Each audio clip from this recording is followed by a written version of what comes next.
RMC 01 TV, François Sorel, de quoi je me mail.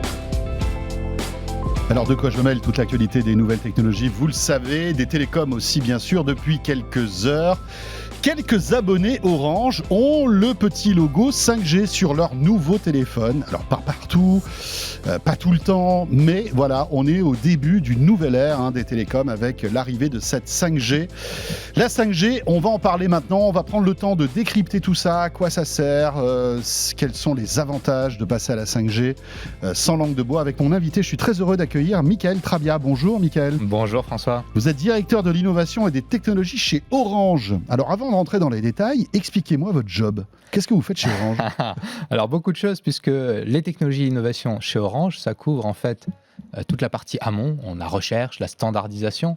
On a des équipes qui ont travaillé sur le standard de la 5G, notamment, et qui sont d'ailleurs à l'origine de certaines avancées très importantes, notamment les avancées en matière énergétique, d'efficacité énergétique.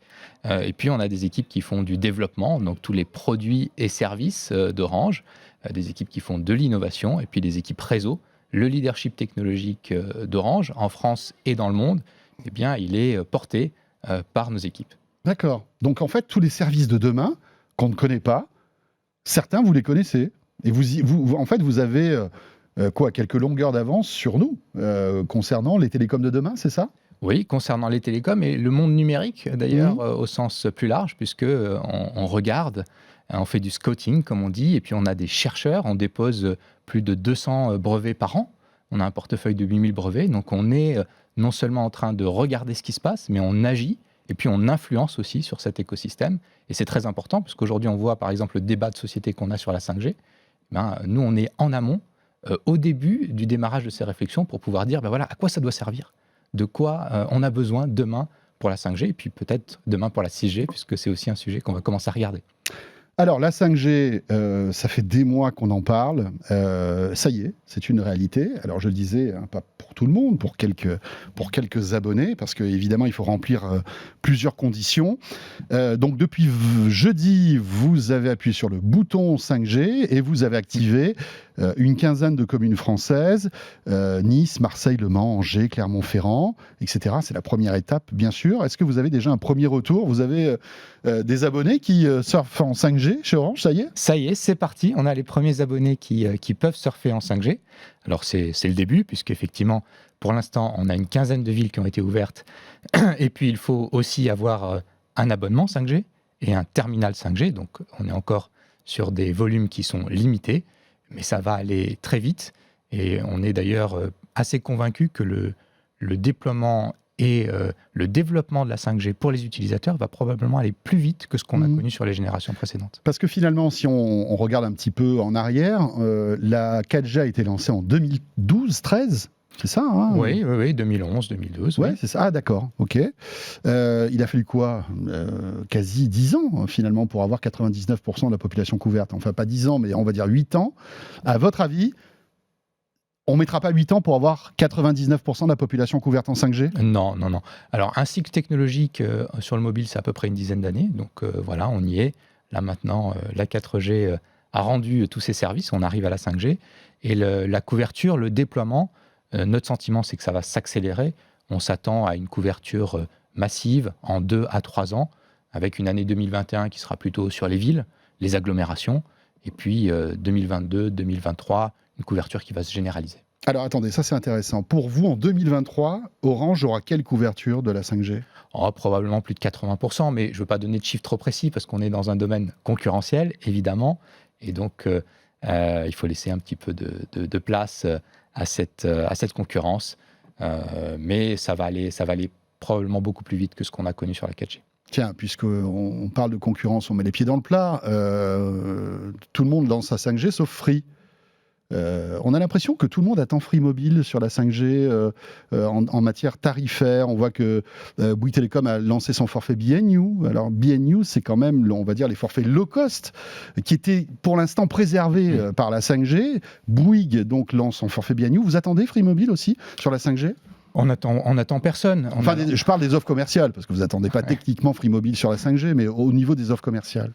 Non, je crois que Orange a toujours montré son leadership technologique, a toujours montré son leadership sur les réseaux. D'ailleurs, ce n'est pas pour rien qu'on est numéro 1 en matière de qualité de service pour la 9e année consécutive. Et évidemment, la 5G, elle rentre complètement dans cet ADN que nous avons d'apporter le meilleur réseau, la meilleure connectivité. Après, on est dans un pays où il y a de la concurrence, c'est très bien pour le client. Donc chacun arrive avec ses offres, chacun arrive avec ses prix, puis chacun arrive aussi avec sa qualité de connectivité, avec son réseau. Et c'est sur ce point que nous, on veut se différencier avec la meilleure 5G, une vraie 5G qui apporte toutes les promesses avec plus de débit, plus de fluidité, et puis demain des usages pour les entreprises. Alors, on va parler de cette vraie 5G, fausse 5G, etc., qualité des débits et du réseau. Donc, BNU lance en fait une option à 3 €, donc Bouygues lance une option à 3 € pour avoir la 5G. Est-ce que la 5G va arriver sur les abonnés Sosh Michael Trabian, on a eu beaucoup de questions sur ce sujet. Alors bon, évidemment, la 5G a la vocation de se retrouver chez tous les utilisateurs à un moment donné. Maintenant, il y a un calendrier pour ça, il y a une stratégie commerciale. Mais c'est bizarre, non, de garder. C'est bizarre de garder la 5G pour, on va dire, les abonnés qui paient plus cher Orange, alors que finalement Sosh, aujourd'hui, ça représente des millions et des millions d'abonnés. Ce sont des geeks, souvent, enfin, des gens qui consomment. Est-ce que c'est pas un peu bizarre, ça, de réserver la 5G aux abonnés Orange et pas aux abonnés Sosh? On a toujours connu ça, hein, d'ailleurs, c'est pas nouveau, effectivement, à un moment donné, de donner un avantage aux clients Orange, aux abonnés Orange, qui finalement attendent les meilleures technologies que nous pouvons proposer. Après, évidemment, tous les abonnés, y compris les abonnés Sosh, à un moment donné, pourront avoir accès à la 5G. Mais à un moment donné, c'est quand? Ça sera dans quelques semaines, quelques mois, quelques années? Alors, on va garder un petit peu de suspense pour l'instant, mais ça va arriver. Et ça va arriver? Ça va arriver. Très bien. Alors, on le voit, une quinzaine de villes couvertes depuis quelques jours. Vous prévoyez 160 communes couvertes en 5G d'ici fin décembre? Absolument. Ça marche forcé, hein, on a l'impression, le déploiement de la 5G. Ça y est, c'est parti. C'est parti, on va très vite, et dans un contexte d'ailleurs pas forcément facile en matière de déploiement, mais on est déterminé. Lié au confinement, c'est ça? Ou à d'autres problèmes? Lié au confinement, il peut y avoir aussi ici ou là des problématiques locales, mais le sujet principal, c'est de pouvoir effectivement déployer la 5G. Pourquoi? Parce qu'on a des besoins en matière de capacité. Je crois que c'est essentiel de le rappeler. Aujourd'hui, la croissance de trafic sur nos réseaux, c'est d'environ 40% par an. 40%. C'est absolument colossal. Et donc, on va avoir besoin, notamment dans les villes, notamment dans les zones les plus denses, d'ajouter de la capacité. Et donc, on doit absolument aller rapidement sur ces déploiements 5G, en particulier dans les villes. C'est-à-dire que pour vous, ce n'est pas simplement développement commercial et technologique, c'est aussi pallier à une insuffisance qu'on aura bientôt en 4G dans certains endroits. C'est-à-dire que vous faites ça en urgence aussi parce que vous voyez que certains indicateurs de la 4G se dégradent aujourd'hui? Alors, on n'est pas dans l'urgence au jour ou au mois près. Et on a le temps et on estime que en 2021, les réseaux 4G peuvent tenir. Mais le déploiement, ça prend du temps.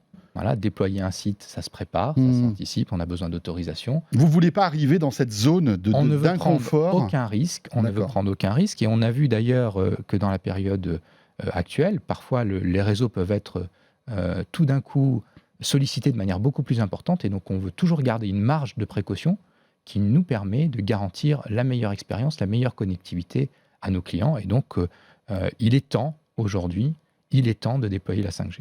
Vous vous êtes fait des frayeurs durant ce confinement, quand vous avez vu les courbes de consommation data exploser? Il y a eu des moments où c'était un peu chaud? Il y a eu de l'attention, il y a eu de la vigilance, il y a eu des actions de nos équipes pour s'assurer que les réseaux tiennent, évidemment, mais pas de frayeur parce que je crois qu'on a des équipes qui ont une grande expertise, qui ont pu agir, qui ont pu, quand c'était nécessaire, par exemple sur les interconnexions entre opérateurs, qui se sont avérées un point un peu plus faible, notamment sur les appels voix. C'était important d'augmenter les capacités d'interconnexion entre opérateurs. C'est ça qui était amusant, c'est que en fait, pendant le confinement, plein de gens se sont appelés au téléphone. Voilà, le téléphone était en perte de vitesse. Ouais. C'est étonnant, hein? Oui, mais ça se voit d'une manière générale dans les crises. Le réseau téléphonique, les appels voix redeviennent très importants. Alors qu'il y a la visio aussi, Oui, qui passe par l'IP, donc qui ne sollicite pas le réseau voix. Voilà, petit à petit, peut-être que les usages sont en train de se transformer, mais ça prend du temps, surtout auprès de certaines populations, etc. oui, et puis la visio, c'est aussi Oui, c'est pas... plus pour des usages professionnels. Oui, oui, oui. Euh, Ou alors familiaux, mais bien précis. ou dans des cas bien précis, mais c'est vrai qu'au moment où il y a quelque chose qui se passe, que ce soit un confinement, une crise sanitaire, une crise sécuritaire ou autre, eh bien les gens appellent, on voit sur les réseaux, sur les courbes, effectivement ces pics sur nos réseaux. Alors, Michael Trabia, la 5G, donc ça va désengorger le réseau 4G qui, dans certains endroits, commence à être un peu saturé, d'accord ? Ça, c'est la première bonne nouvelle. Mais ça ne sert pas qu'à ça, la 5G. Non, ça ne sert pas qu'à ça. Évidemment, ça permettra d'assurer la croissance du trafic dans la durée. Alors aujourd'hui, je veux rassurer tout le monde, nos réseaux tiennent le coup et tiennent la charge. On n'a pas d'endroit où on a des problèmes de saturation significatifs, mais on sait que ça va arriver si on ne le fait pas. Et la 5G, elle va apporter également de nouveaux usages. Pour les particuliers, c'est d'abord plus de débit, une expérience plus fluide. Et d'ailleurs, on teste la 5G auprès de clients qui nous disent que la satisfaction, on mesure leur satisfaction, elle est doublée quand ils utilisent la 5G par rapport à la 4G. Donc cette fluidité, elle se ressent, c'est une expérience 5G qui est différente.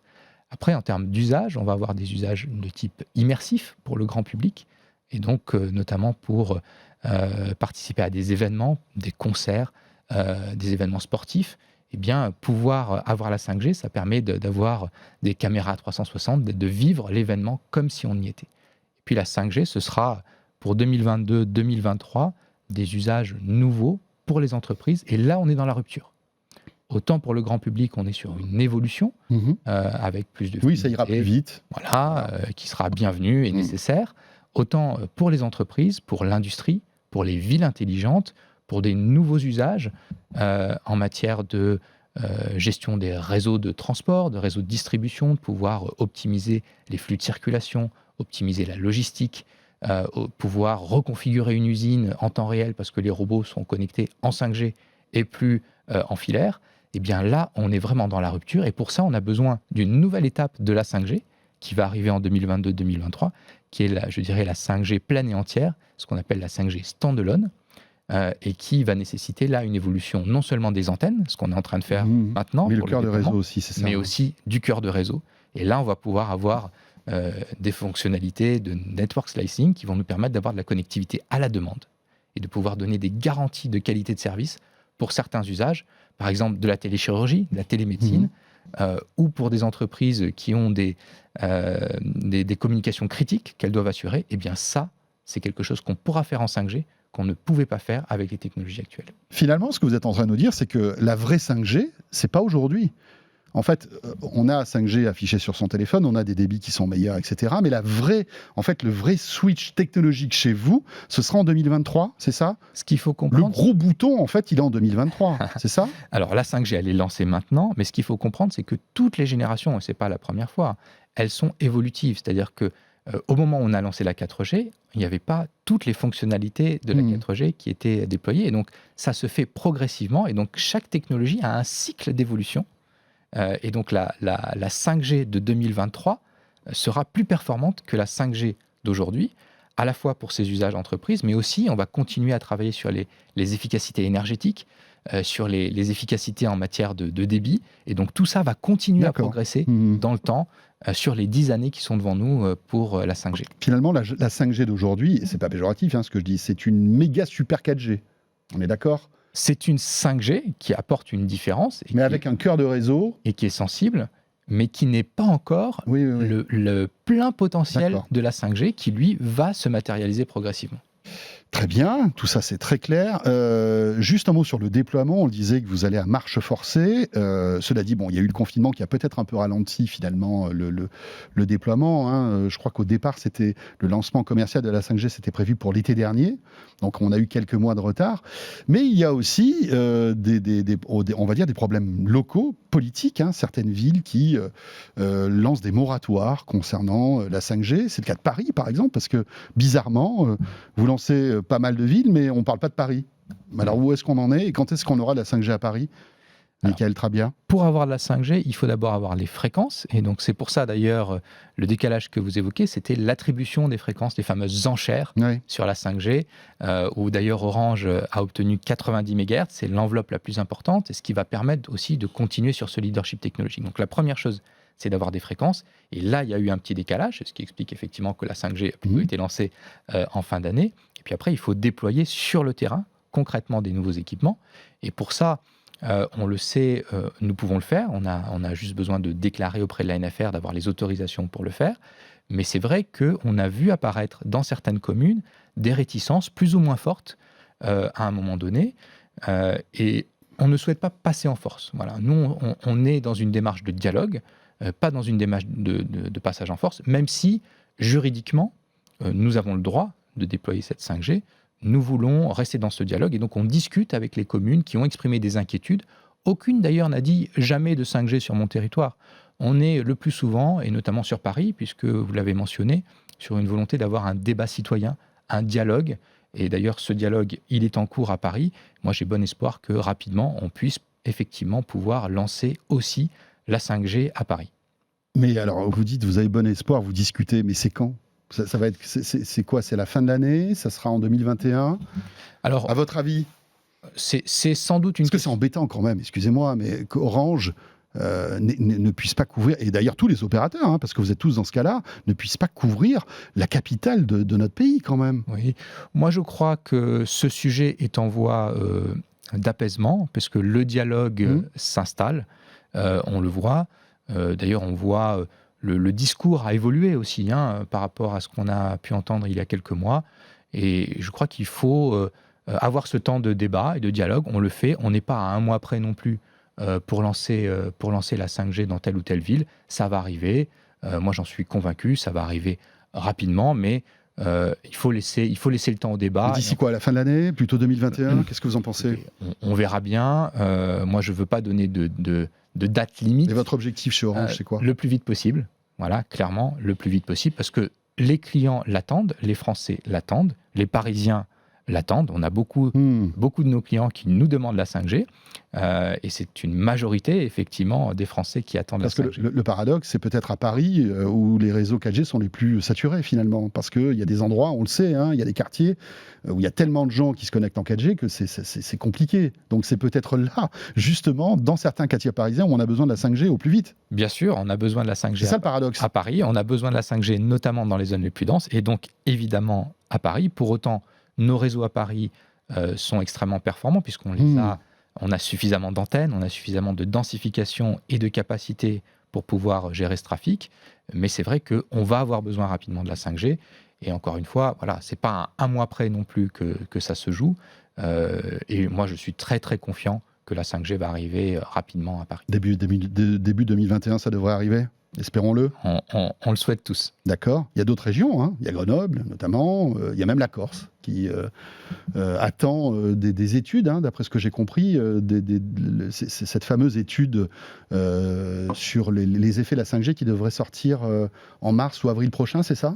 Alors on a, en réalité c'est l'ANSES qui suit ça, sur les effets sanitaires d'une manière générale, d'ailleurs de toutes les technologies ou des différents cas qu'on peut avoir.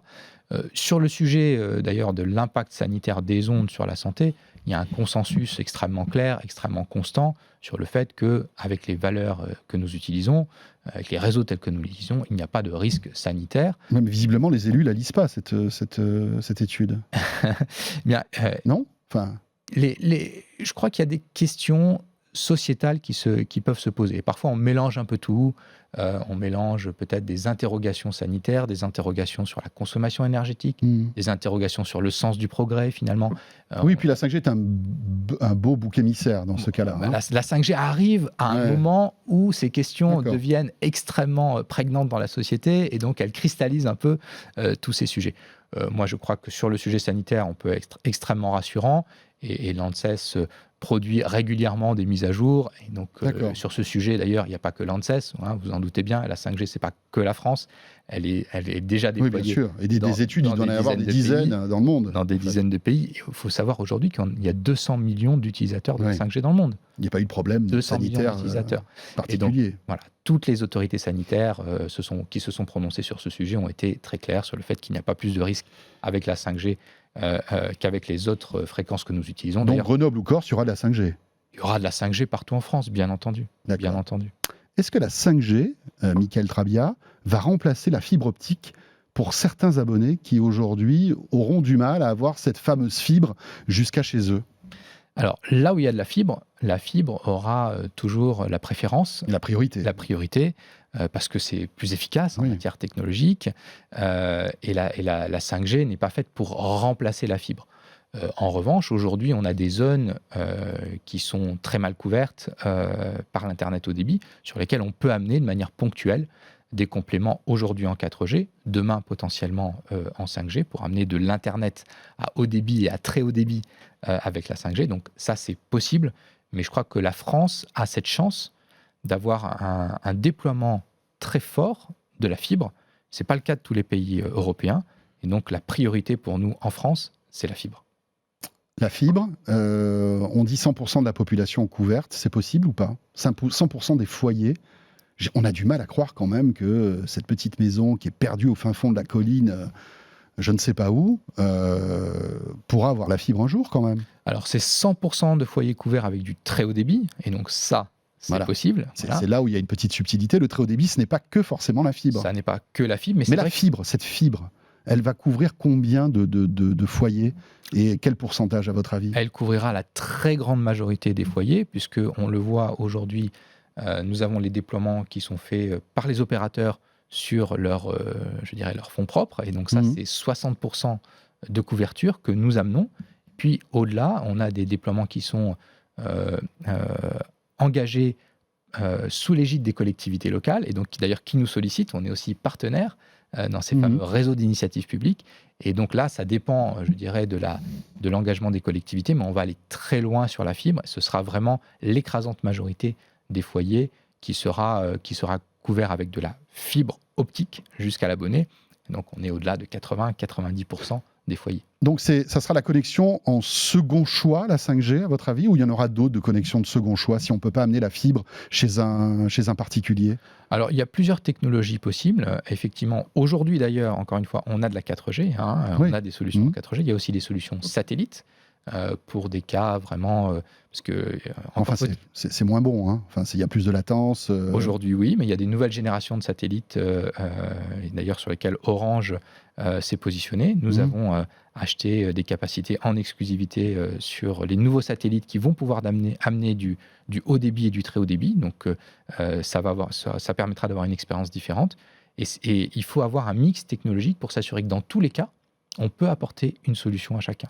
Parce que pour avoir de l'Internet par la 5G, il faut déjà aussi qu'il y ait une bonne couverture 5G. Oui, c'est sûr. Ce ne sera pas le cas partout. Et donc, on a besoin d'avoir une complémentarité de technologie pour que, finalement, à la fin, ce qui compte, c'est qu'on ait de l'Internet très haut débit. Mais il y aura de la 5G dans les campagnes aussi? Il y aura de la 5G dans les campagnes aussi. Et d'ailleurs, dans le cadre des licences qui nous ont été attribuées, nous avons l'obligation de couvrir certaines zones. De couvrir aussi les campagnes. Et 25% de nos déploiements, au moins, seront faits dans les zones rurales. La révolution de la 5G, est-ce que c'est pas aussi de l'Internet illimité en mobilité, Michael Trabia? Pour la première fois, on a vu chez Orange un abonnement, certes cher, à 100 €, qui propose de l'illimité en termes de data. On n'avait jamais vu ça en 4G chez vous. C'est aussi ça la révolution de la 5G, c'est de pouvoir proposer l'illimité comme de la fibre avec cette technologie mobile, ou vous avancez un petit peu sur des œufs là-dessus? Ce qui est certain, c'est qu'avec la 5G, on a à la fois une technologie plus efficace et des nouvelles capacités en bande de fréquence. Et donc, ça multiplie de manière importante la capacité qu'on peut transporter sur nos réseaux et donc ce qu'on peut proposer à nos clients. Et ça correspond à une vraie demande parce qu'on voit la croissance des usages et donc la 5G va nous permettre d'y répondre. Et effectivement, avec des offres illimitées. Maintenant, je crois qu'il faut aussi être vigilant sur la qualité de nos réseaux et c'est un point important pour nous. On peut voir dans certains pays, chez certains opérateurs, qui finalement ne font pas assez attention sur ces sujets-là, des problèmes de saturation. Et c'est ce que Déjà en 5G ou en non, 4G? d'une manière générale, on n'en est pas encore à la saturation sur la 5G. Les usages sont en train de se développer. Mais Sur la 4G, vous avez été prudent, puisque vous n'avez jamais fait d'illimité. on a été prudent. voilà. Mais c'est aussi pour ça, d'ailleurs. Mais ça arrive sur la 5G, c'est la question que je vous posais. Oui. Je veux dire, on est sur on franchit en fait une barrière technologique En qui réalité, permet d'avoir d'illimité. il faut bien voir que les usages mobiles, on sait y répondre, effectivement, avec la 4G, avec la 5G. Et donc, on n'a pas de problème pour donner de l'Internet mobile à tous les utilisateurs. Là où ça peut être problématique, c'est si on commence à utiliser la 4G ou la 5G demain massivement pour faire de l'Internet fixe. Et là, on peut avoir des problèmes de qualité sur les réseaux. D'accord. Il faut avoir en tête quand même juste un chiffre, que l'Internet, notre consommation d'Internet, c'est à peu près 10 fois plus importante sur le fixe, que ce soit avec le Wi-Fi ou en direct, que sur le mobile.